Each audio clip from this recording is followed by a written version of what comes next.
Shalom et Tzorim Tovim, bon après-midi et bienvenue à notre rencontre avec Ariel Gomez que vous voyez sur l'écran. Il va commencer sa rencontre avec nous dans quelques instants. Je me présente, je suis Naftali Lévy du département de la diaspora de l'Organisation sioniste mondiale.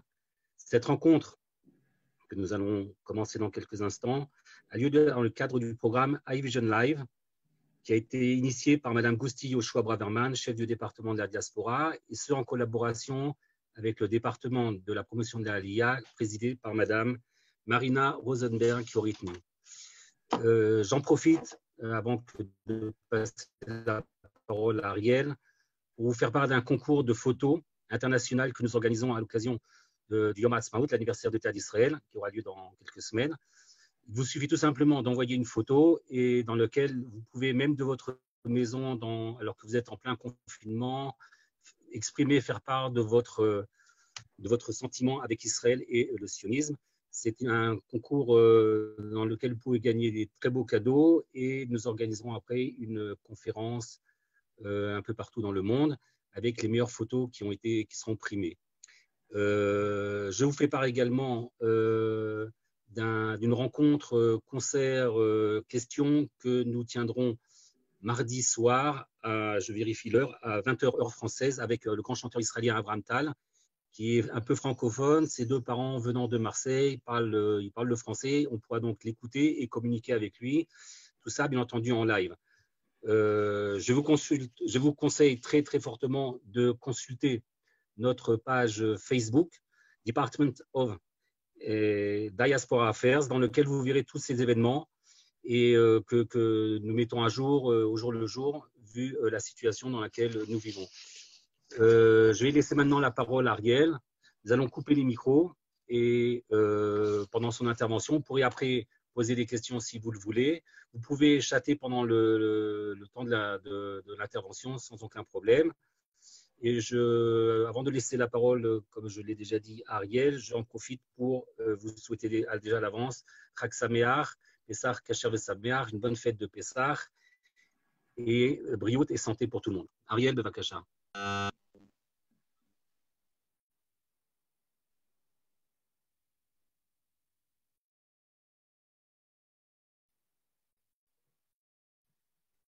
Ok, tout le monde voit? Tout le monde voit l'écran? Ok, super. Alors voilà, on commence. Donc je me présente. Donc je suis Ariel Gomez. Il y a exactement un an, j'ai participé dans la mission de Bereshit. On va raconter un petit peu plus tard la mission de la Terre à la Lune que on a fait ici en Israël dans le cadre de notre organisation qui s'appelle Space IL, qui est une organisation à but non lucratif. On va en parler un petit peu. Avant de commencer, je voudrais aussi remercier Yasmine et Naftali, tout le membre de l'OSM, comme Naftali a commencé, et pour avoir pu organiser en cette période qui n'est pas évidente, de pouvoir aussi partager les 1 an de notre arrivée sur la Lune. On va voir pourquoi est-ce que je dis. Je commence toujours et je finis toujours en disant que nous sommes sur la Lune. Nous sommes arrivés sur la Lune, pas en un seul morceau, et comment on va le voir, et on va expliquer pourquoi. On va expliquer pourquoi ce n'était pas si évident que ça, et pourquoi nous, dans l'équipe, on voit ça comme un succès. Et on va vous faire part de tous nos dilemmes, on va vous faire part de nos difficultés, et on va comprendre pourquoi est-ce que de notre point de vue, nous avons réussi à 99% de notre mission. Et je vais essayer de partager ça avec vous. Comme a dit Naftali, s'il a des questions, vous pouvez aussi les poser par chat. À la fin, on laissera une session ouverte de 10 minutes, un quart d'heure pour poser des questions avec le micro, mais pas durant la présentation pour garder un peu d'ordre. C'est sûr que c'est mieux de le faire frontalement. Je préfère faire ce genre de présentation frontale, mais aujourd'hui, on n'a pas le choix. Ce qui est important, c'est notre santé. Donc, c'est comme ça que l'on fait et on y va. Donc, comme ce que j'avais dit, voilà. OK. Donc, comme ce que j'ai dit, je me représente. Donc, j'étais ingénieur système dans la mission de Bereshit. Je pense que la majorité d'entre vous en a entendu parler. Et même ceux qui n'ont pas entendu parler, alors c'est pas grave. On va en reparler maintenant et on va expliquer. Donc, Bereshit la mission était le nom de la sonde lunaire qui exactement il y a 1 an, en février dernier, est partie des États-Unis qui a été conçue en Israël et qui a été envoyé des États-Unis de Cap Canaveral, on va le voir, en février dernier, pour arriver le 11 avril, c'est-à-dire d'ici quelques jours pour nous, mais en date hébraïque. On va voir pourquoi, parce que quand on parle de la Lune, c'est plus simple de travailler avec la date hébraïque. Ça fait un peu plus qu'un an, c'était le Zayn Nissan, et on va voir pourquoi est-ce qu'on a choisi cette date-là pour l'unir. Et je vais vous faire part un petit peu des dilemmes et des secrets de ça. Donc, durant la mission, on était une petite équipe, on va le voir, on était à peu près une trentaine de personnes. Dont je faisais partie. J'étais ingénieur système, je devais m'occuper d'une partie de la logique, contrôle des masses, de la simulation. On va voir au fur et à mesure, je vais développer plusieurs des charges desquelles je devais m'occuper durant la mission. On était une petite équipe, donc on faisait un petit peu de tout. On devait s'entraider et chacun avait plusieurs tâches durant la mission. Et majeur, mais effectivement, on faisait des tours de rôle de garde dans la salle de contrôle, on va le voir. Et ça se passait comme ça. Donc, en fait, on était petite équipe, on était tous un petit peu ensemble. Concernant durant la mission, qu'on va le voir, j'étais responsable de l'expérience scientifique avec le Macron Weizmann. Et on va le voir pour essayer de relever le champ magnétique, de calculer le champ magnétique lunaire, ce qui n'a pas été fait. On va en parler quelques mots. Ok, donc on commence par ça. On va commencer par un petit film. Alors Yasmine, s'il te plaît, si tu peux passer le film. J'arrête le partage d'écran et si tu peux le prendre.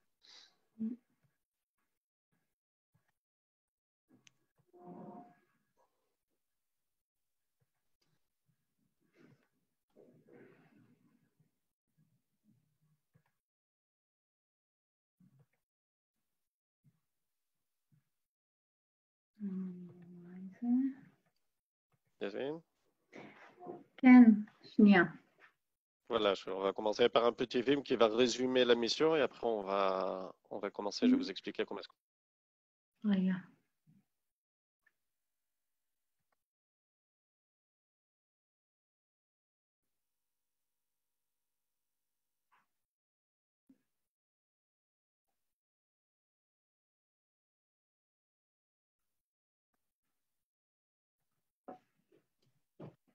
Tu arrives à lancer?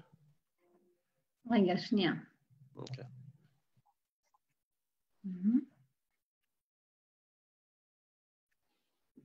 רגע.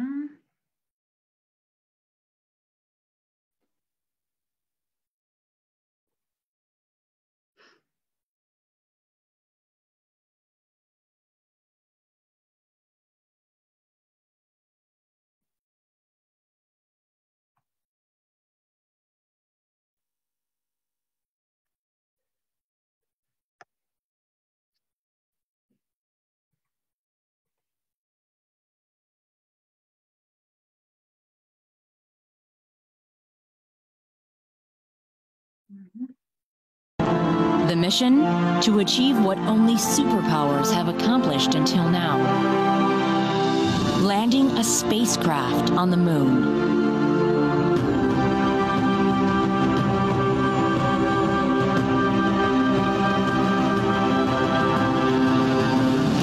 There is a window of opportunity of just a few seconds to land on the moon. The next opportunity will only be 1 month later. At this point, the spacecraft will film itself and will broadcast the images to Earth. This will complete the mission, and the spacecraft will remain on the moon as a symbol of Israeli success. Already having reached the moon, why not take advantage of the opportunity for scientific research? Space IL joined forces with the Weizmann Institute of Science to plan an innovative study on the moon's magnetic field. So far, only global superpowers with billion-dollar space programs have landed on the moon. Space IL intends to prove to the world that the same achievement is possible with a low budget and that space research is accessible to everyone. Space IL and the IAI are building an innovative and smart spacecraft that applies vast Israeli knowledge in the field of satellites to a new cause, deep space exploration, and thus the Israel space industry will have the potential to become a leading growth engine in the economy. The success of Space IL is a source of national pride.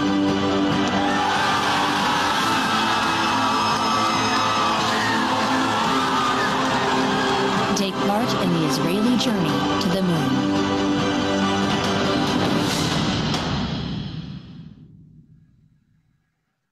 Ok, alors on reprend le... Tiens, si tu peux enlever le share screen. Ok, super. Alors je reprends de chez moi. Et voilà, donc on a vu en quelques minutes un résumé de la mission et maintenant on va expliquer ce qu'on a vu dans le film. Vous pouvez retrouver aussi cette vidéo sur Internet, sur YouTube, sur Space IL The Mission, la mission. C'est pour ceux qui ont loupé ou ceux qui ont vu une partie ou qui n'est pas clair, il n'y a pas de problème. Donc on continue.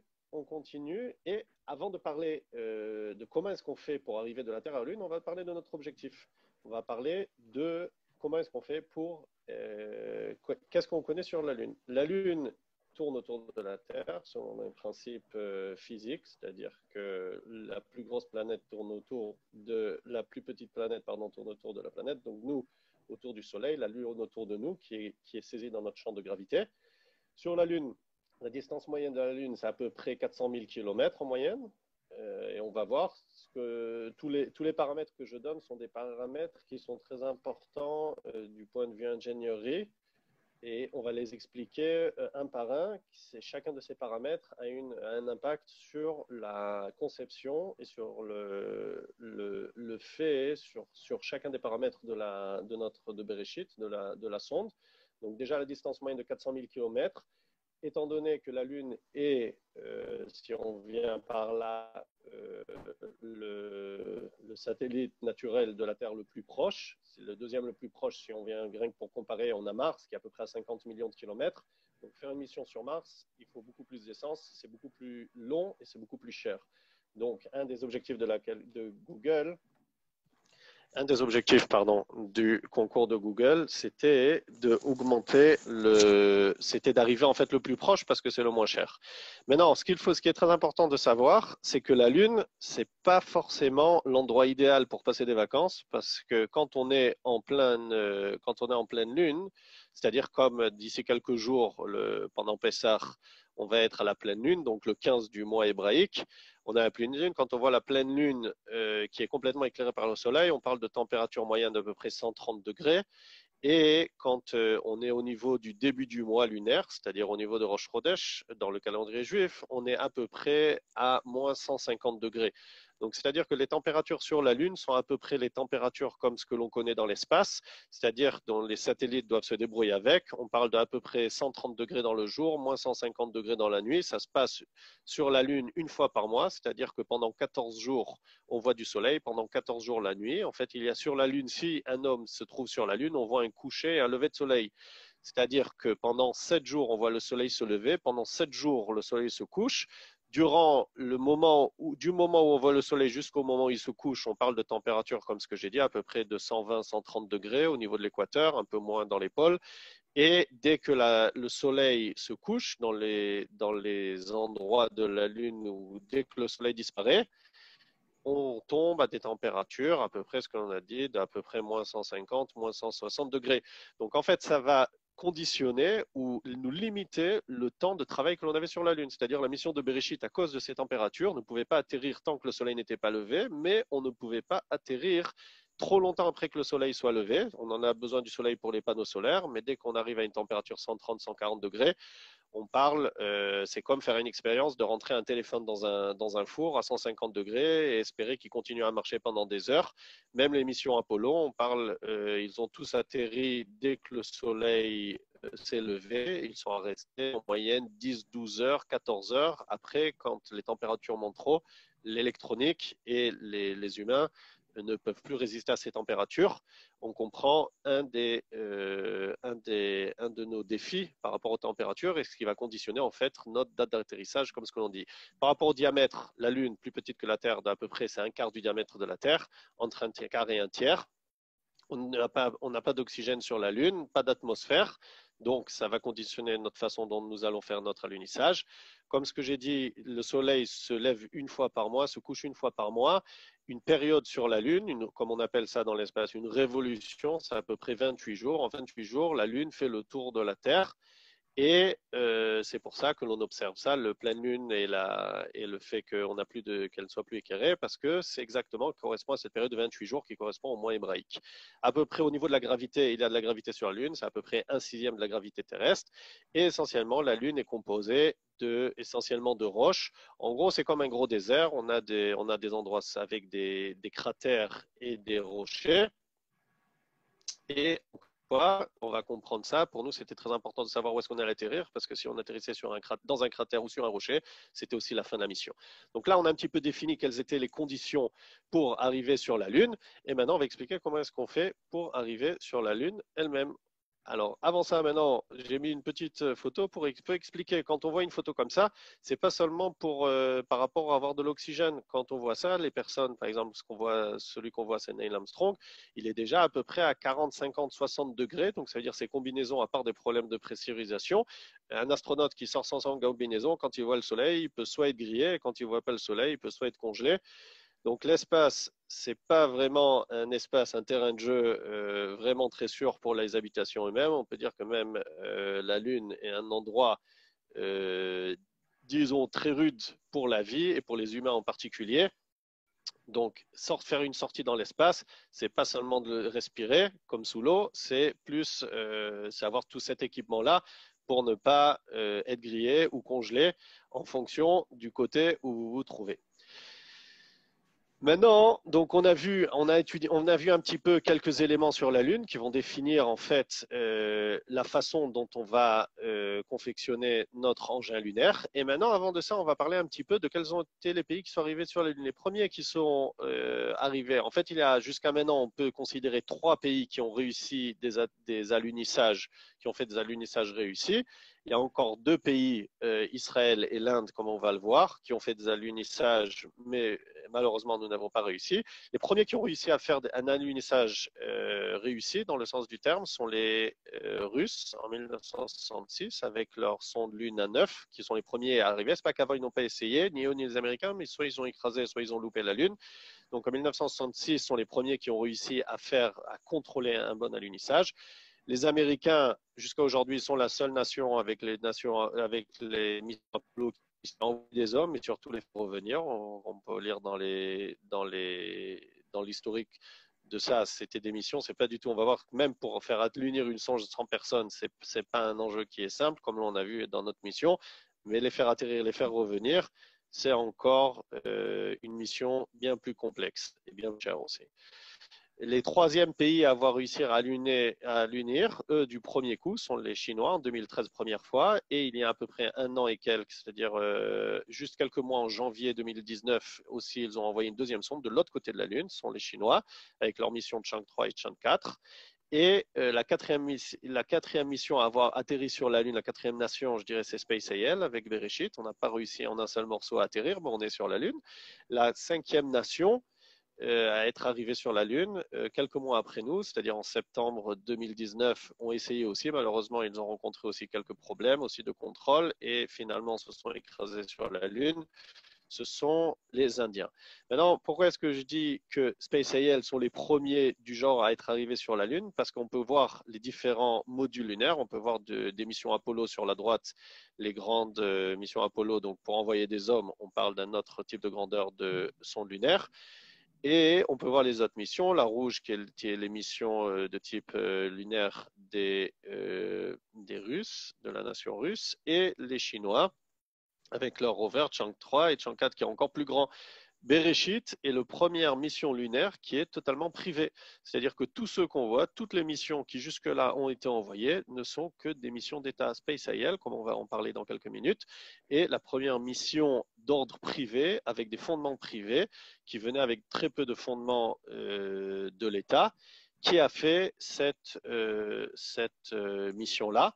Donc, ce qui est la différence, en fait, c'est une nouvelle type de mission qui a été envoyée sur la Lune, bien que les principes restent les mêmes, la physique reste la même, mais un nouveau mission qui a été fait, c'est une nouvelle ère, c'est-à-dire que le privé est rentré dans ce qu'on appelle l'espace profond, le deep space en anglais.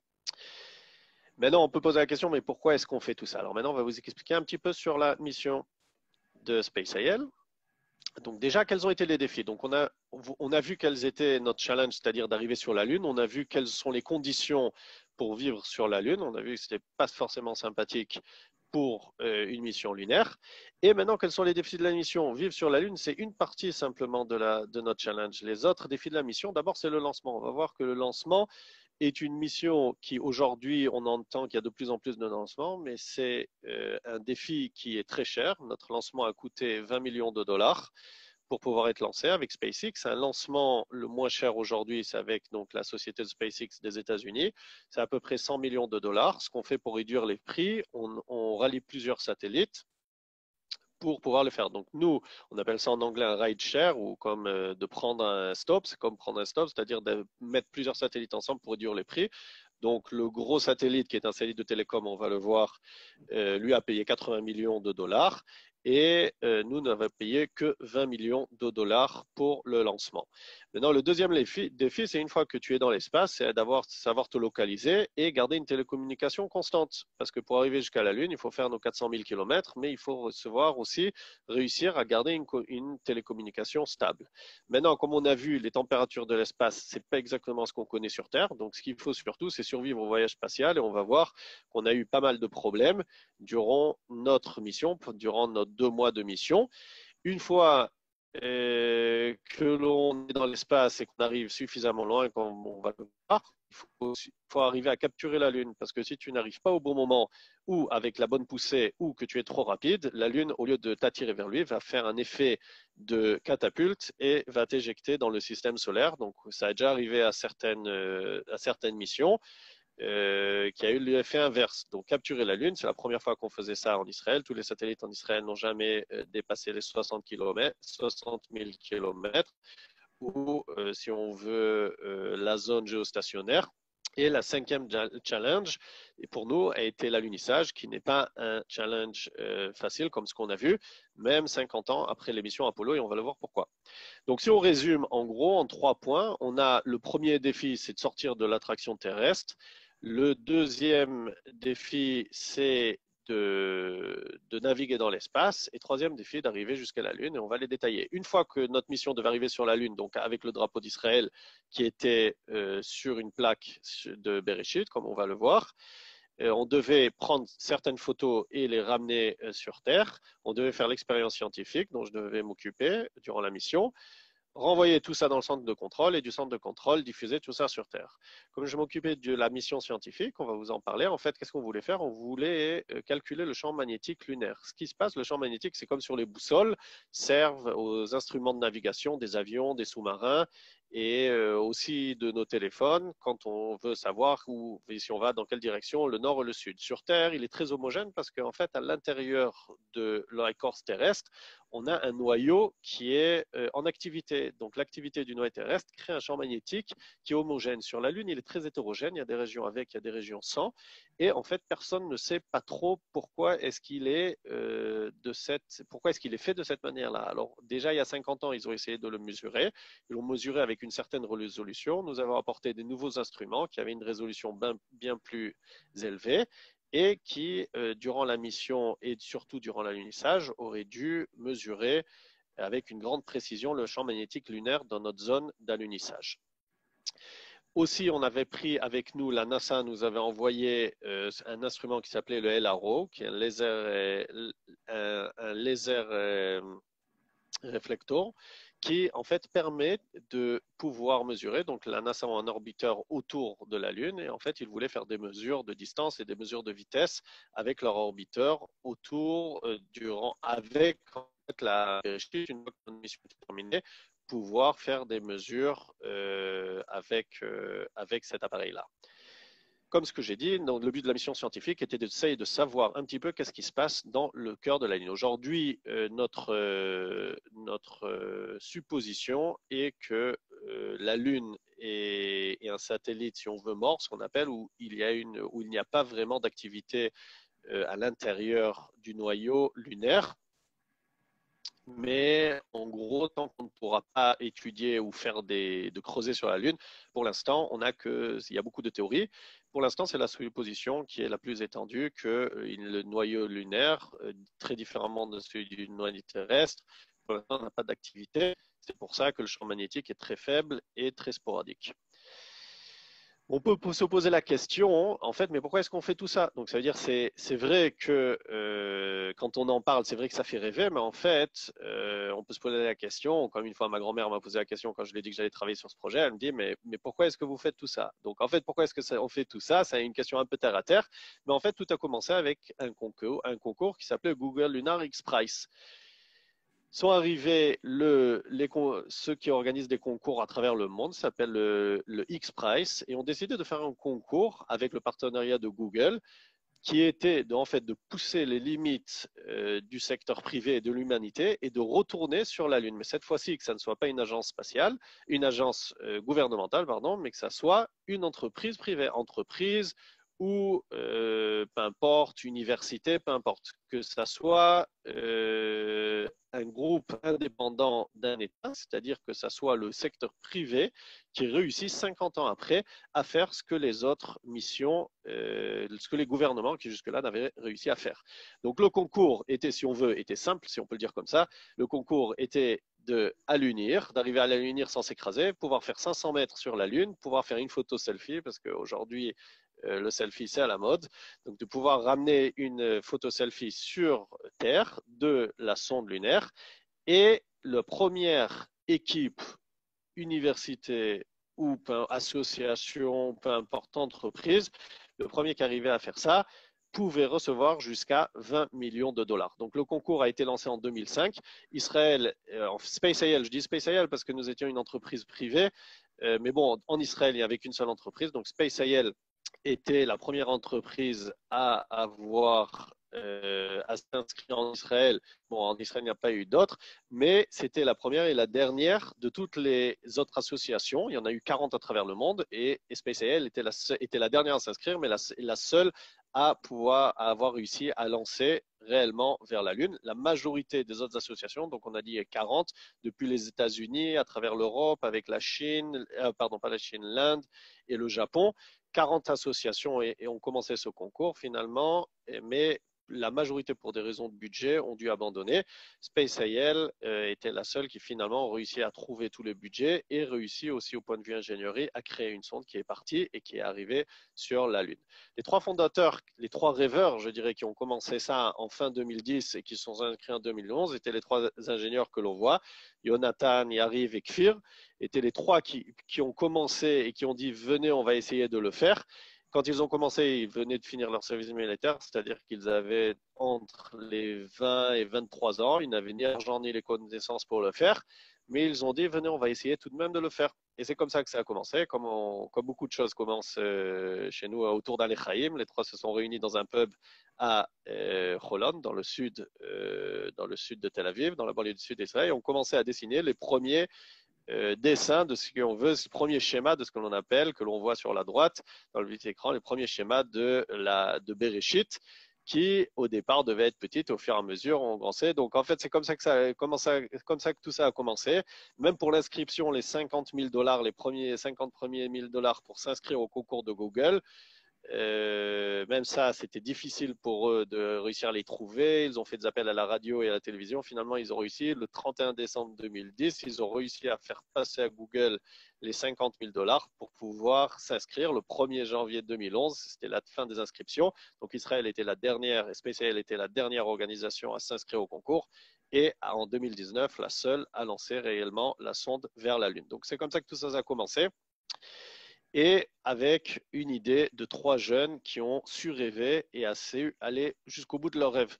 Donc, ça, c'est un petit peu comment SpaceIL est né, mais SpaceIL ne s'est pas arrêté dans le cadre du concours de Google. La seconde vocation de SpaceIL, ou disons ça, dans SpaceIL, il y avait le groupe de l'ingénierie, mais il y avait aussi un groupe d'éducation.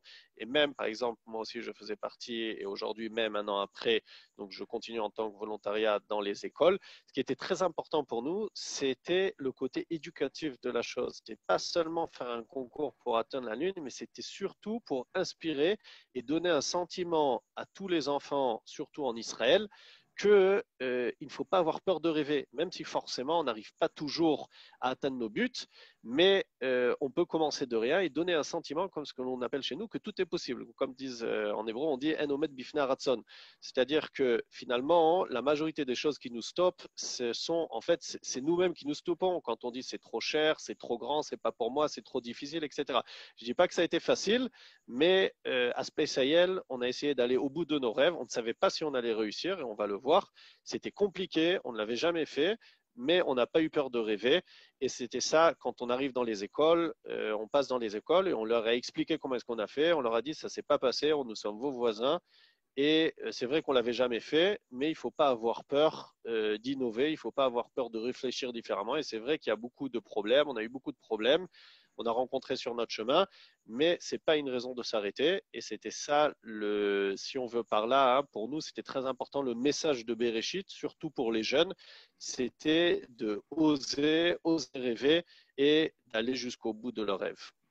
Voilà l'équipe de Bereshit, 30 personnes à peu près, inclus la secrétaire et le directeur général, 30 personnes de Space IL, comme on voit, avec le selfie avant le lancement de Bereshit. Et encore à peu près 30 personnes de EIA, de Taccia Avirit, ce qu'on appelle en Israël, qui ont participé à l'élaboration. On n'était pas des milliers. On n'était pas l'agence spatiale européenne, mais on avait tous un but et un rêve, et on a fait tout pour y arriver. Maintenant, comment est-ce qu'on fait pour construire une fusée ou une sonde pour aller sur la Lune? C'est comme ça, comme ce que j'ai dit, en 2011, on n'avait pas d'argent. Et donc, en fait, on a voulu construire un microsatellite. C'est possible de le faire. Il y a aussi des microsatellites qui sont en direction que la NASA a envoyé vers Mars. C'est possible de le faire, mais ça prend beaucoup de temps. Donc, on a réalisé que, comme on dit, le temps, c'est de l'argent. Et on ne pouvait pas se permettre de payer pendant des années des salaires d'ingénieurs à toute l'équipe. Donc, en fait, il fallait trouver une solution qui était rapide et pouvoir arriver sûrement, mais rapidement, le plus rapidement possible. Donc, en fait, la sonde a grossi parce qu'on a voulu faire plus rapidement pour pouvoir tout notre voyage en 2 mois et finalement arriver à ce que l'on connaît aujourd'hui de Bereshit. En 2015, c'était les derniers designs de la fusée. On a commencé en 2016 à la construire, 2016-2017, on a commencé la construction. Et là, ce que l'on voit, en 2018, on a commencé l'intégration dans EIA de notre sonde de Bereshit. Comme l'on voit, c'est le début, c'était pas très grand, c'était à peu près 1,5 m sur 2 mètres de large, c'est-à-dire comme nous on appelait ça un gros frigo. Il ne faut pas être très grand pour arriver jusqu'à la Lune, même pour faire 400 000 km. Dans l'espace, c'est très différent de ce que l'on connaît sur Terre. On avait à peu près un peu plus que 400 kg d'essence, mais ça suffit. C'est à peu près 5 pleins de voitures, mais ça suffit pour faire les 400 000 km pour rejoindre la Lune. Donc, on voit là les premières intégrations et les premiers assemblages des caméras dans les locaux, ce qu'on appelle ça des chambres propres de EIA. On voit ça une fois que l'on avait installé le système de propulsion. Le système de propulsion est un système, première fois qui a été fait en Israël, ce type de système. On ne savait pas s'il allait marcher. Et la première fois qu'on a vu que réellement il marchait, c'était dans l'espace. Je sais que c'est un peu, quand on entend ça, c'est un peu drôle. Mais on n'avait pas l'argent pour pouvoir le tester. Pour pouvoir tester notre système de propulsion, il fallait construire un autre engin et pouvoir. Là, donc on va montrer quelques photos de Bereshit. Ça, c'était le jour de l'envoi d'Israël vers les États-Unis. Donc, comme ce qu'on a dit, il faut survivre dans l'espace. On ne vit pas en survie. Et en fait, dans notre survie, dans l'espace, on a vu qu'on avait des températures extrêmes. Donc, en fait, tous les satellites sont entourés avec ce qu'on appelle des couvertures d'aluminium, on appelle ça MLI. Ce sont des couvertures spéciales qui protègent des radiations solaires, mais surtout protègent soit trop de chauffer, soit de garder la température durant la nuit, ce qu'on appelle la nuit dans l'espace ou quand on n'est pas exposé au soleil. Tous les satellites en ont. Aussi, une des propriétés des satellites, c'est qu'ils tournent sur eux-mêmes pour pouvoir homogénéiser la chaleur. Donc, en fait, tous les satellites ont une certaine rotation sur eux-mêmes pour pouvoir ne pas trop chauffer ou perdre d'énergie du même côté. Donc, c'est un des principes dans l'espace. Donc, ce qu'on voit ici, on voit les panneaux solaires en haut et que l'on va... Hop, voilà. Donc, comme ce que je disais, on a à peu près moins que 600 kg, 560, à peu près un peu moins que 580 kg. Et on a à peu Ah, elle est près… venue, ben c'est bien. Tu la vois ou tu la vois pas? Ok, c'est bon. Ok, donc on a une masse à peu près, donc on a 400 kg d'essence, à peu près 160 kg de masse nette. On a à peu près, comme ce que je disais, 1,5 mètre de hauteur sur un peu plus que 2 mètres de largeur, diamètre de largeur. Ok, donc ce qu'on voit, on a les panneaux solaires pour l'électricité, on a les antennes pour pouvoir la télécommunication, on avait un système de propulsion qui pour la première fois a été développé en Israël, ce genre de système-là. C'est un peu complexe, mais c'est comme ce que je disais, c'était un peu compliqué, mais on a réussi à le faire et finalement il a marché vraiment très très bien, bien mieux que ce que l'on espérait. Mais encore une fois, comme on n'a pas pu le tester avant, la première fois que l'on a pu le tester, c'était dans l'espace. Alors chez nous, comme on était dans la période un peu avant Pessah, comme ce qu'on avait, on avait une blague dans l'équipe qui était chaque fois que l'on réussissait une étape, on disait Dayenu, ça veut dire qu'on était réussi à sortir dans l'espace, on disait Dayenu, les moteurs marchent, Dayenu. Et franchement, c'était parce que pour nous, c'était la première fois qu'on voyait que tout fonctionnait. C'est-à-dire, on peut se rendre compte un petit peu, on n'avait pas l'argent de pouvoir vérifier avant, faire toutes les vérifications. Et ça veut dire qu'il faut comprendre que quand on est une entreprise privée et pas un État, rajouter $1 million, c'était une différence qui faisait qu'on pouvait finir le projet ou pas finir le projet. Donc à chaque fois qu'on devait faire un test, le directeur général disait est-ce qu'on peut arriver à la Lune sans faire les moteurs. On les a testés pour voir qu'ils s'ouvraient, que les différents moteurs pouvaient s'ouvrir avec de l'eau, mais on ne les avait jamais testés avec l'essence. On ne savait pas trop quelle serait la poussée. La première fois que l'on a vu, c'était effectivement dans l'espace et nous étions très contents de voir que ça marchait comme ce que l'on avait prévu. Mais encore une fois, ça pouvait ne pas marcher. Et pour nous, chacune des étapes vers la Lune, pour nous, était un nouveau défi, une nouvelle bataille. Et pour nous, c'était vraiment extraordinaire de pouvoir réussir et d'avoir réussi à réussir cette étape. Voilà. Donc, on continue. Donc ça, on avait les moteurs auxiliaires pour les déplacements. On avait les pièces. C'est la première fois que ça a été fait en Israël dans EIA, dans ce qu'on appelle la Tassia Avirit ou Israel Aircraft Industries, qui était jamais aucun satellite israélien n'ont allumé nulle part, on n'a atterri nulle part, ne sont jamais revenus sur Terre, ils sont toujours restés dans l'espace. Donc c'est la première fois qu'on faisait quelque chose qui devait arriver quelque part. Ça a été ça, oui, on les a testés, on va les voir. Ça fait partie des tests qu'on a dû faire pour être sûr qu'ils marchaient. Et effectivement, durant les tests, les tests ont réussi, comme on va le voir. Ça, c'était ce qu'on appelait le SILMAG ou notre magnétomètre, ce qui permettait de faire l'expérience scientifique que l'on a mis au cœur de la fusée, de la sonde lunaire, pour pouvoir mesurer le champ magnétique lunaire. Maintenant, qu'est-ce qu'on a pris avec nous? On a pris aussi au total 3 DVD, 2 DVD qui contenaient la Bible, le Chitat, pour les Chabad qui connaissent, les Tfilat Aderer, ce que l'on appelle, quand on avait 2 mois de voyage, à peu près 400 000 km, donc ça s'est imposé un petit peu. On avait les photos de l'équipe de Space IL, les photos de Bereshit, les photos des familles, aussi beaucoup de dessins d'enfants qui nous ont été envoyés pour être envoyés sur la Lune. Ils ont été gravés sur des CD et envoyés. On avait des images, des textes, des chansons israéliennes. On avait le Wikipédia et on avait un autre CD, donc le 3e CD, que l'on peut voir en basque, qui s'appelait l'Arc Disc, qui est aussi une association à but non lucratif américaine, qui, eux, dès qu'il y a une mission qui sort vers le système solaire, ils veulent laisser ce qu'on appelle un héritage humain. Donc, avec beaucoup de données, encore beaucoup de données, enfin des données sur sur Bereshit elle-même, des données de manière générale et des photos et des tableaux, etc., qui ont été tous compilés sur un CD et qui nous ont demandé de pouvoir les envoyer avec nous sur la Lune pour pouvoir, si on vient par là, promouvoir la connaissance humaine en 2020 ou en 2019, à cette époque-là, de quel était l'héritage de l'humanité. Qui sait si un jour, peut-être pas des hommes ou autre chose, vont aussi trouver ça. Donc, c'est très important pour eux de promouvoir la connaissance humaine. Ce que l'on a dit, une fois qu'on a fini l'assemblage de toute notre sonde, on l'a testé. Donc, on peut voir une partie des tests. Ça, c'est des tests, ce qu'on appelle de vibration, pour être sûr que l'assemblage a été fait comme il fallait et qu'on n'avait pas oublié de fermer aucune vis. C'est pas rigolo, mais dans l'espace, une fois, si tu as oublié de fermer un boulon ou qu'il n'est pas fermé avec la force nécessaire pour supporter le lancement, il n'y a personne qui peut t'aider. Donc, tous les tests sont faits à l'avance pour être sûr de savoir qu'on va survivre au lancement. Même chose pour les températures. Ça s'est passé, tout ça, les photos qu'on voit, c'est dans le centre de EIA en Israël qui a été fait les tests de température. On va tester la réelle sonde dans des immenses fours qui vont faire le vide et des températures pendant une semaine, qui vont monter et descendre pour pouvoir voir est-ce que notre sonde va survivre aux températures extrêmes de l'espace. Ce qu'on voit, ça c'est un test que nous avons fait. Nous avons envoyé si on veut parler à ce qu'on appelle un DEMI ou une sonde qui a été faite avec des mêmes propriétés de masse. Et on voulait tester les pieds. Donc ça, c'était un des tests, comme c'était la première fois qu'on faisait en Israël des pieds d'alunissage. On a voulu voir est-ce que les pieds allaient supporter le choc de l'alunissage sur la Lune. Donc ça a été envoyé dans le Centre spatial européen en Allemagne.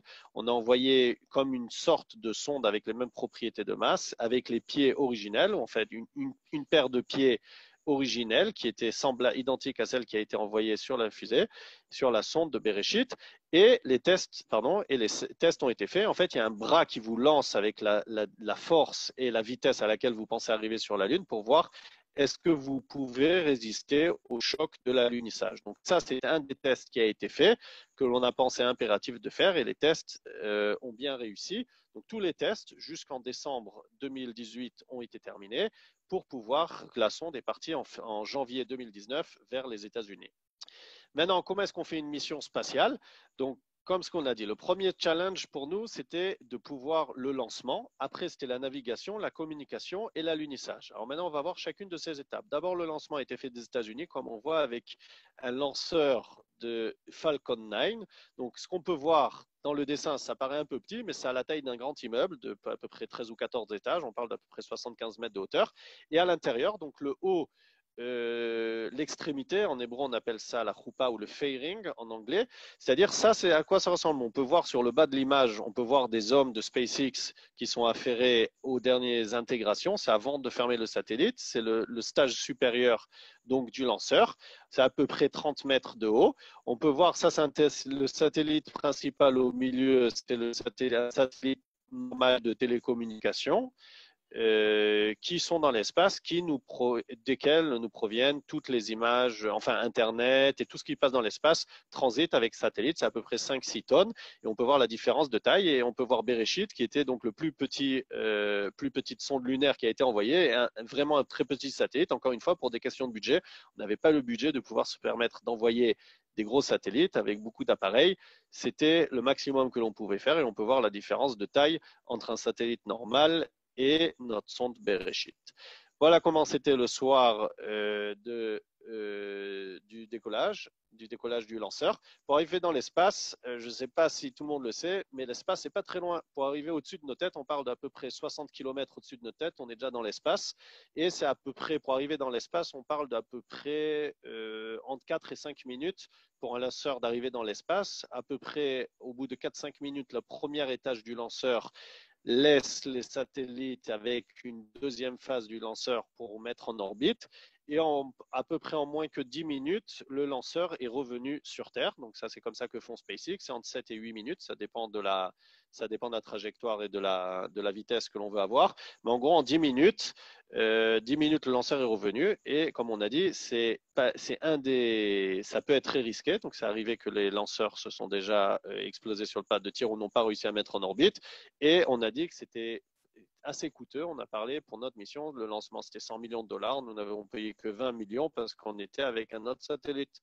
Mais la première phase du lancement peut être une phase très chère et pas forcément toujours aboutir. Ça peut arriver et malheureusement, c'est déjà arrivé avec un autre satellite israélien. Donc, une fois qu'on est arrivé dans l'espace, on se sépare du satellite et on doit commencer à naviguer. Pour naviguer, on a utilisé les 3 instruments que l'on voit. On avait, c'était essentiellement les 3 instruments. Oh non, mais je ne vais pas écouter. Voilà, les 3 éléments. On voit ce que si on peut voir l'élément près de la boîte d'une inertielle pour pouvoir nous permettre de naviguer, de connaître notre vitesse dans l'espace. Et cet élément-là, malheureusement, c'est celui-ci qui, lors de l'alunissage, nous a fait défaut. On en avait un second. Et en essayant de le rallumer, ça a créé en fait une panne dans l'ordinateur principal et une panne dans le moteur principal, et qui a créé en fait le fait que nous sommes arrivés trop rapidement et on n'a pas pu ralentir toute notre vitesse pour arriver sur la Lune. Donc c'est lui, si on veut, le début de notre problème que l'on a rencontré durant l'alunissage, mais durant toute la mission, il s'est très bien comporté. Maintenant, on avait dit qu'on avait 2 mois de mission. Et qu'est-ce qu'on a fait pendant ces 2 mois? Donc, vous allez voir, on a fait de superbes photos. Maintenant, juste pour vous expliquer, quand on voit une photo qui a été faite dans l'espace, alors on peut voir la photo, c'est avec une caméra de selfie sur laquelle on avait le drapeau d'Israël et en fait une plaque sur laquelle était gravé le drapeau d'Israël et Am Israel Chai avec les logos de SpaceIL et de EIA et du X-Prize. On peut voir ça, une magnifique photo de la Terre de 60 000 km. Maintenant, juste pour que vous compreniez, quand vous voyez une photo dans l'espace, on a dû travailler en moyenne entre 24 heures et 48 heures pour pouvoir faire une photo. C'est-à-dire que dans l'espace, on n'a pas toujours la télécommunication. Donc en fait, pour faire une photo, il faut prévoir 24 heures, au moins 24 heures à l'avance, où sera votre sonde, quelle sera la caméra qui la verra, à quel moment exactement vous pensez voir l'objet que vous voulez photographier. Et à partir de là, on fait une simulation. Donc, durant la mission, j'étais responsable des simulations. Il faut faire une simulation. Une fois que la simulation est passée et qu'on a vu qu'on n'a oublié aucune commande et qu'on n'a pas fait exploser la sonde, donc une fois que la simulation passe et que l'ordinateur a validé notre ligne de commande, toutes nos lignes de commande, on reçoit, en général, on fait un meeting avec le boss pour savoir qu'on est bon et qu'on peut envoyer. À peu près entre 8 et 12 heures à l'avance, on envoie les lignes de code. Et après, il faut attendre pendant 8 à 12 heures que le moment où seront alignées la sonde, la caméra et la Terre seront le bon moment. Donc, pour faire cette photo, encore une fois, la prochaine fois que vous verrez une photo prise de l'espace, il faudra savoir qu'il y a des gens qui ont travaillé à peu près en moyenne entre 24 heures et 48 heures à l'avance pour pouvoir être sûr de pouvoir prendre la bonne photo. La majorité des photos ne sont pas réussies parce que soit l'éclairage est trop important, soit pas assez important, soit on est trop rapide, soit c'est trop flou. Mais quand il y a une belle photo, ça vaut tout le temps que l'on a passé pour la préparer. Donc ça, c'est une autre magnifique photo que l'on a fait. 16 000 km de la Terre. On a voulu photographier Israël, mais encore une fois, on avait oublié de regarder la météo 24 heures à l'avance. On peut voir les nuages. En général, en Israël, au mois d'avril, il ne pleut pas, mais là, cette fois-ci, on a oublié de vérifier. C'était fin mars, début avril. On peut voir la grosse partie des nuages au milieu de la photo. En fait, on voit la corne de l'Afrique. En fait, c'était Israël. On a voulu photographier de journée Israël. Le haut de la photo, c'est l'Europe. Vers le fond de la photo, sur la gauche, on voit l'Afrique, avec la corne de l'Afrique en bas et l'océan Pacifique. Mais il y avait des nuages. Il a plu ce jour-là en Israël, donc on a une photo d'en haut avec les nuages sur Israël. Ça aussi, c'est rare à faire, mais une magnifique photo de 16 000 km. Une fois que nous sommes arrivés autour de la Lune, la première photo, et en fait, encore une fois, travailler dans l'espace, c'est pas du tout évident parce qu'on travaille surtout avec l'imagination, parce que on ne voit pas ce que l'on fait. Et il faut imaginer, et on reçoit que des données, il faut réussir à s'imaginer les données et en temps réel pour voir ce qui se passe dans la sonde. Donc en fait, on a voulu prendre une photo de voir que ce que l'on appelle notre capture de la Lune, en fait c'est la Lune qui nous capture, avait réussi. Et ça c'est la première photo qui a été envoyée dès que l'on a fini notre manœuvre. Donc on voit la Lune, la face cachée de la Lune, ce que l'on appelle à 400 km d'altitude. Donc pour nous, vous pouvez imaginer la joie que l'on avait en voyant la Lune pour la première fois. Ça veut dire qu'on était effectivement au bon moment et au bon endroit et bien positionné. Ce que l'on voit au fond, c'est la Terre. En fait, on a le Soleil derrière nous, on a la Terre qui est au fond, mais en fait, à cause du contraste des cas, donc ça, c'est la Terre de 400 000 km. Et en fait, à cause du contraste du noir de l'espace par rapport à la Terre éclairée, donc en fait, c'est comme ça que ça a été pris. Encore une fois, il faut savoir dans l'espace ce que l'on veut devoir faire pour pouvoir exactement faire correspondre tous les contrastes. C'est pas évident, c'est pas aussi évident que sur Terre de prendre une photo. Ça, c'est une autre magnifique photo de la face cachée de la Lune, donc qui était éclairée à ce moment-là, de 400 km. On voit la seconde partie de la Lune que l'on ne peut pas voir de la Terre. Magnifique photo. Maintenant, comment est-ce qu'on fait? Quand on a une petite sonde, et comme ce que j'ai expliqué, pour nous, quand on n'avait pas les moyens, on avait un petit moteur. Le moteur que l'on a vu, c'était un petit moteur par rapport au gros moteur que la NASA utilise. Donc, en fait, pour rejoindre la Lune, on a utilisé ce que l'on appelle une technique qui s'appelle en fait phasing loop. qui utilise en fait les propriétés gravitationnelles de la Terre pour nous éjecter vers la Lune. Donc en fait, notre première orbite était l'orbite rouge que l'on voit. Et en fait, en allumant les moteurs vraiment quelques secondes, on peut réussir comme une fronde, comme le fait de tourner une fronde, et plus on fait tourner la fronde rapidement, plus la pierre va loin. On utilise le même principe avec notre sonde. On a tourné autour de la Terre, et chaque fois qu'on arrivait à un moment bien précis, ce qu'on appelait à la périgée, un moment très précis au niveau de la Terre, on allumait les moteurs pendant quelques secondes, et en fait, la Terre nous propulsait au fur et à mesure sur chacun des parcours. Donc on est passé du rouge au blanc et du blanc au vert, et après au turquoise qui est à peu près à 280 000 km, à la moitié de la distance. Et après, on a dû faire la grande manœuvre, ce que l'on a appelé à peu près 2 semaines avant d'arriver sur la Lune, et qui nous a propulsé. On a réussi à gagner suffisamment d'énergie pour nous propulser à 400 000 km à une orbite dont l'apogée arrivait à 400 000 km. Si on est comme des grosses agences internationales ou comme la NASA, en fait, notre lanceur et nos moteurs nous rentrent directement sur l'orbite qui est rose, que l'on voit.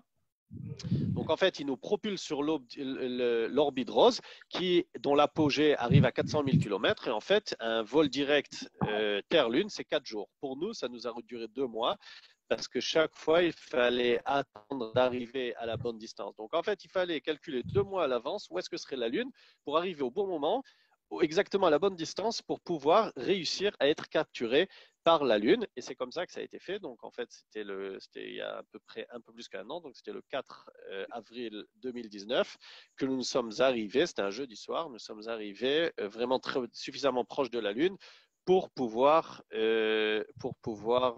être capturé capté, disons ça comme ça, par l'attraction lunaire et sortir du champ gravitationnel de la Terre.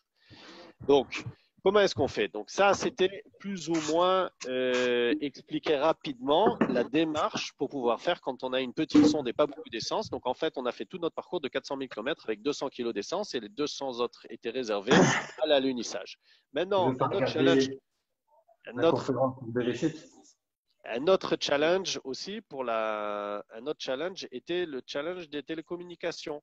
Comment est-ce qu'on peut faire pour les télécommunications? Étant donné que la Terre tourne, on était obligé chaque fois de changer d'antenne. Donc, en fait, on a loué des antennes un peu partout à travers le monde pour pouvoir garder une télécommunication. Donc, on avait de l'Australie, en Europe, en Afrique du Sud, Amérique du Sud et aussi à Hawaï pour pouvoir toujours rester en relation avec la Terre.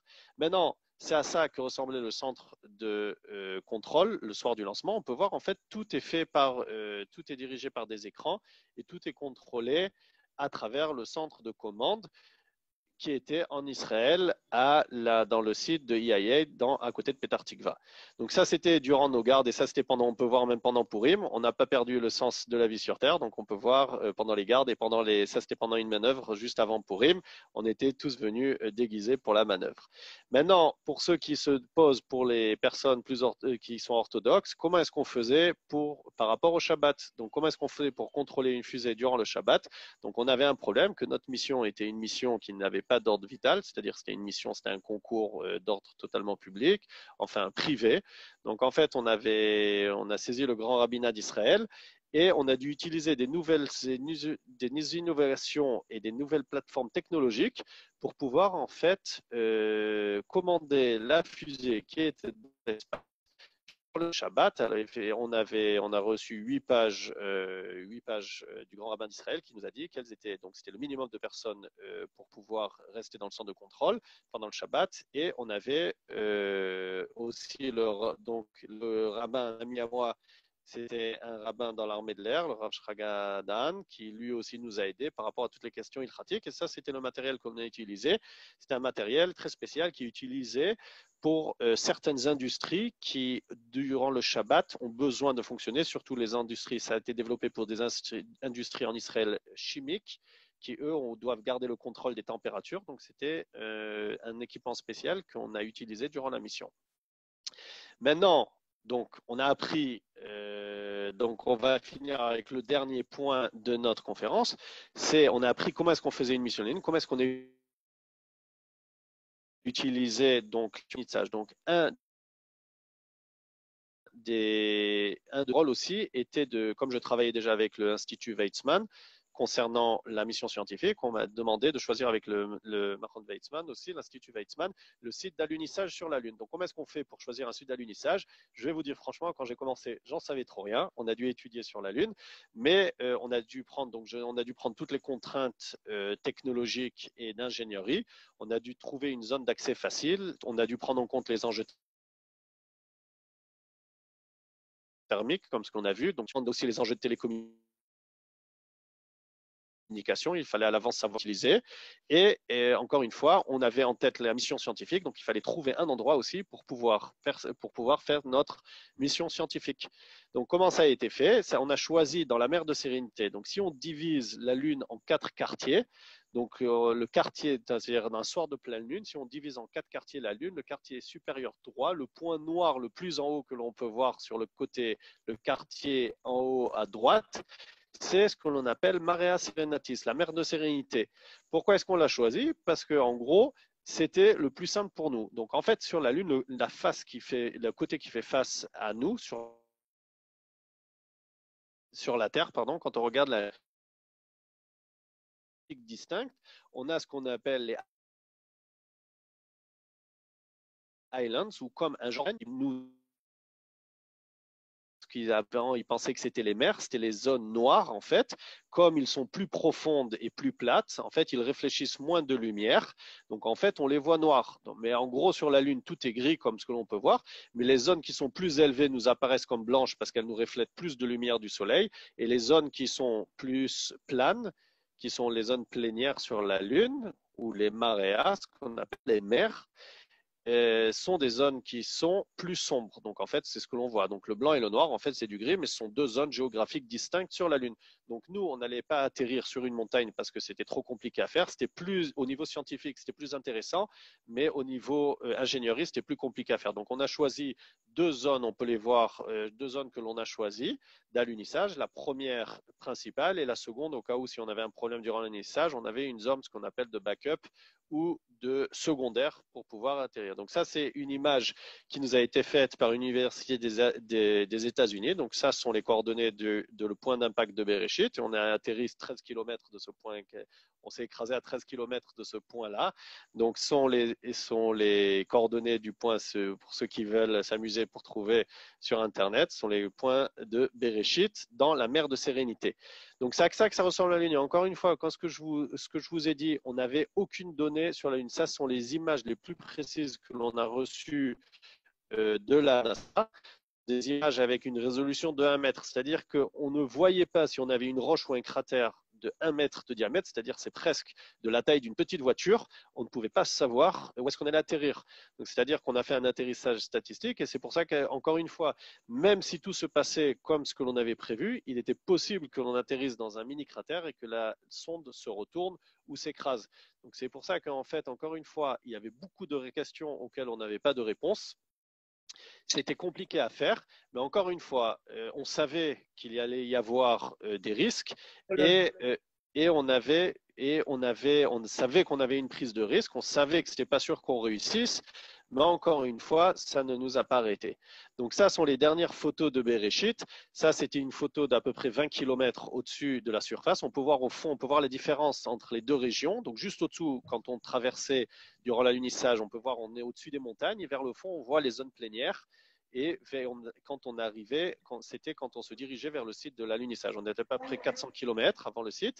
Ça, c'est la dernière photo de Bereshit qui a été prise durant l'alunissage. À ce moment-là, on a eu le problème que l'on a vu. Un des senseurs est tombé en panne. En essayant de le rallumer, ça a causé que l'ordinateur principal en fait, a planté et a fait ce qu'on appelle un reset, a recommencé, s'est redémarré, ça a arrêté le moteur.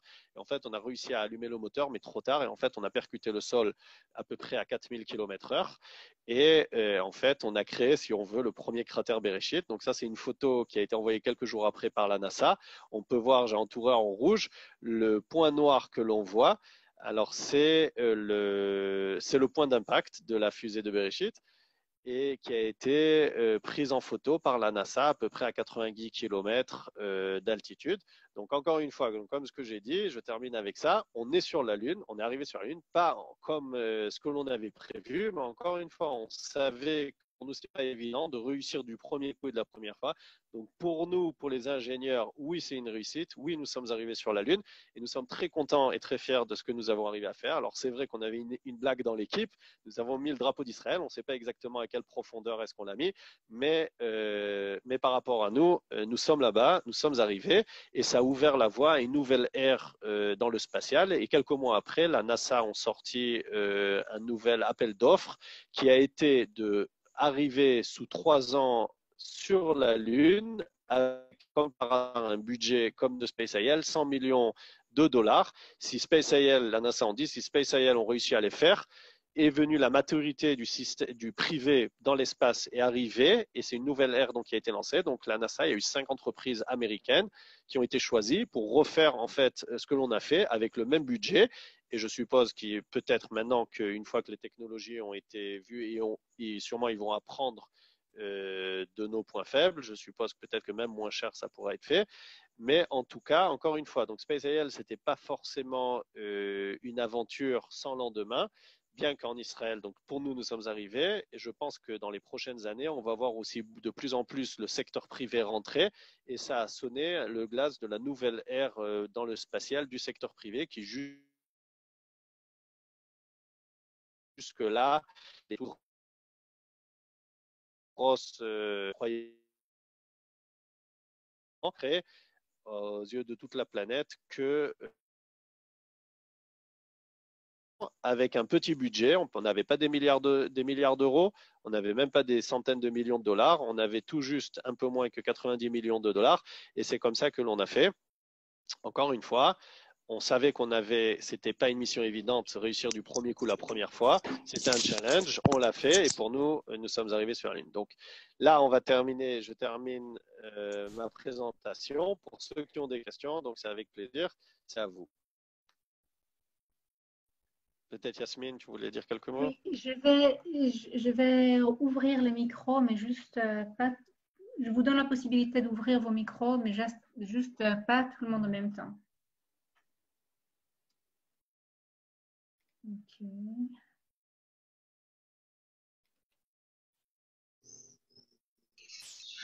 Alors, c'est bon.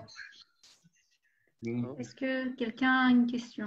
Oui, peut-être une question, une première, éventuellement, c'est possible. Oui, c'est David. Oui. Shalom à vous tous. Ariel, Shalom. c'était super votre présentation, vraiment passionnante. Hein. Je voulais poser une question. Donc, vous avez fait donc ce travail formidable. Est-ce que depuis, qu'est devenu votre projet ou est-ce qu'il y a une suite? Est-ce qu'on vous a fait des propositions? Voilà, en réalité, qu'est devenue la suite de votre projet après quelques mois? Ok, donc c'est même un peu. Alors, c'est une très bonne question. C'est vrai que j'ai oublié d'en parler. Maintenant, qu'est devenu SpaceIL un an après? Donc, comme ce que j'ai dit, la branche ingénierie de SpaceIL à la fin de la mission, comme c'était prévu, on s'est dissocié. C'est-à-dire que chacun, les ingénieurs, comme c'était prévu à la base, chacun est parti de son côté. Moi, aujourd'hui, je travaille à EIA avec une autre ingénieure de la navigation. Il y en a d'autres qui sont restés dans le spatial dans d'autres entreprises. Donc, en fait, c'est dispersé. Ils sont restés en Israël, ils sont dispersés et est resté de SpaceIL, comme c'était prévu à l'origine, le côté éducation. Donc, aujourd'hui, je fais aussi partie des volontaires parmi des centaines d'autres volontaires à travers le pays. On va dans les écoles. Moi, je fais dans ma ville, essentiellement aux alentours de Beth Shemesh. On va dans les écoles et en fait, on inspire la jeunesse. Donc, en gros, SpaceIL, un an après, se concentre sur le côté éducatif. Le soir même de la mission, on a gagné 1 million de dollars du X-Prize pour avoir atteint la Lune. On n'a pas complété la mission, donc on n'a pas reçu les 20 millions. Mais étant donné que nous sommes la seule association à avoir atteint la Lune, nous avons reçu quand même 1 million de dollars et qui est consacré à l'éducation. C'est très bien, mais c'est vrai qu'on attend, nous qui voyons ça de l'extérieur, on a l'impression, on se dit, mais est-ce qu'ils vont, comme on dit, transformer ça sur une autre mission ou pas? En fait, c'est surtout une question de budget. Donc, comme on a pu voir, la première mission nous a coûté 100 millions de dollars. C'est pas rien. Donc, l'État a participé à hauteur de 1 million de dollars. à peu près 3 millions de shekels. C'est à peu près 1,5% de la mission. C'est encore beaucoup d'argent. Je suppose que s'il y a une seconde mission qui se fait, je suppose que ça sera autour de la Lune. J'en ai parlé il y a à peu près 2 mois de ça. On a eu une conversation avec ceux qui restent à Space IL. Ils nous ont tous convoqués pour les 1 an du lancement.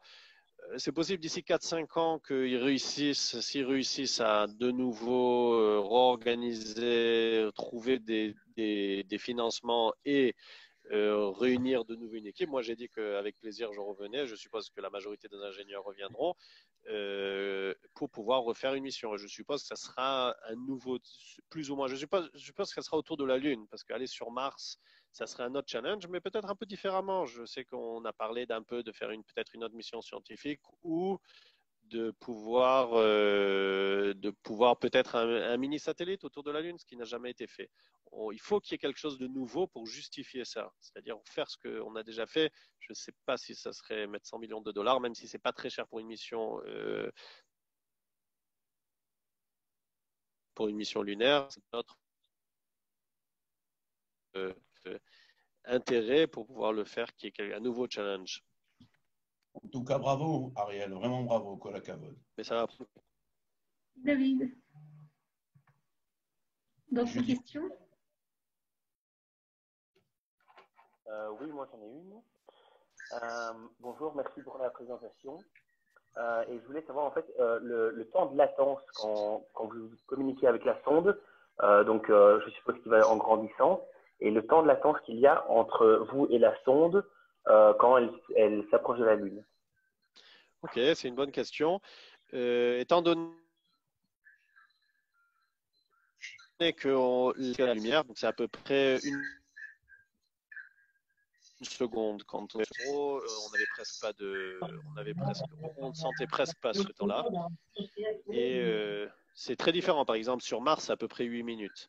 Donc c'est à peu près une seconde et demie le temps que ça parte d'un côté et que ça revienne de l'autre. Mais c'est à peu près, on n'avait presque pas quand on faisait le fonctionnement dans le camp de contrôle, on se ressentait presque pas, on ressentait presque pas ce temps de latence, quoi. La Lune, c'est simple, quoi. Merci beaucoup.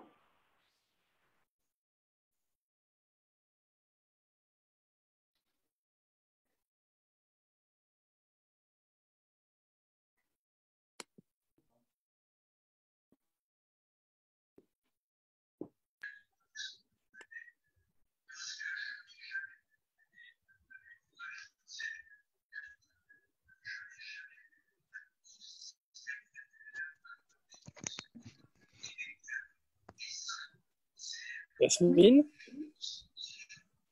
Oui. Yasmine? Oui.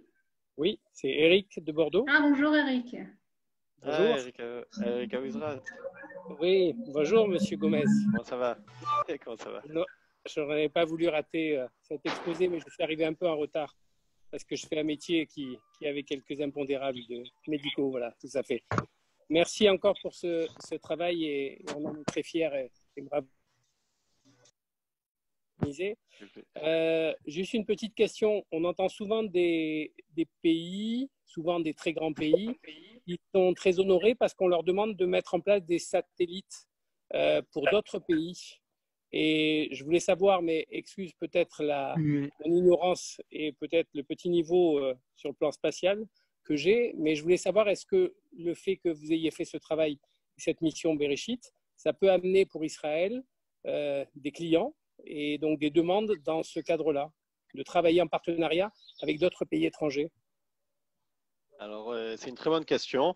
Effectivement, il y a déjà 2 missions qui sont en cours. Donc, comme ce que j'ai dit tout à l'heure, j'ai mentionné qu'il y avait eu la NASA voulait retourner, mais cette fois-ci, que ce soit le secteur privé qui parte pour la NASA. Donc, EIA, là où je travaille actuellement, essaye de faire un partenariat avec une entreprise américaine pour retourner, pour participer à cette aventure de la NASA.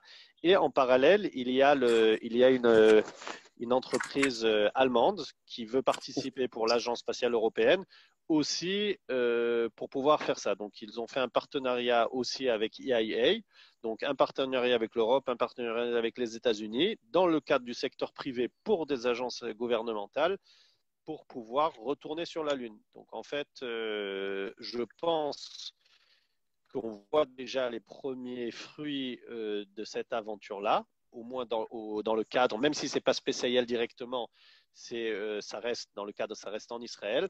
Donc, il va y avoir une certaine utilisation de ce qui a été fait et surtout, en fait, du mode de ce qu'on appelle aujourd'hui le low cost. C'est-à-dire que ce qui a séduit les agences spatiales, c'est-à-dire que la NASA sait qu'eux ne peuvent pas organiser une mission en 4 ans pour un budget raisonnable. Donc, Trump a décrété que jusqu'en 2024, il allait renvoyer des astronautes. Donc, il y a plusieurs phases. La première phase en 2021, d'ici à peu près plus qu'un an, je ne sais pas si les délais seront respectés, mais d'ici plus qu'un an, les premières missions doivent partir. Donc, la NASA savait qu'une agence gouvernementale n'arrivait pas à s'organiser en si peu de temps. Le secteur privé, oui. Donc, on voit déjà les premières retombées, si on veut, commerciales. Et je suppose qu'il y en aura d'autres. Très bien, bravo, parfait. Merci. Avi, est-ce que tu veux dire quelques mots pour terminer? Merci, je voudrais vraiment sincèrement remercier Ariel Gomez, qu'on a eu le plaisir de voir déjà dans une communauté, dans une tournée des communautés en France il y a déjà quelques mois. Je remercier l'Organisation sioniste mondiale qui, en temps normal, essaye d'amener ces belles histoires israéliennes à travers les communautés dans le monde. Pendant 2 heures, ça nous a permis 1h30 d'oublier le monde du corona.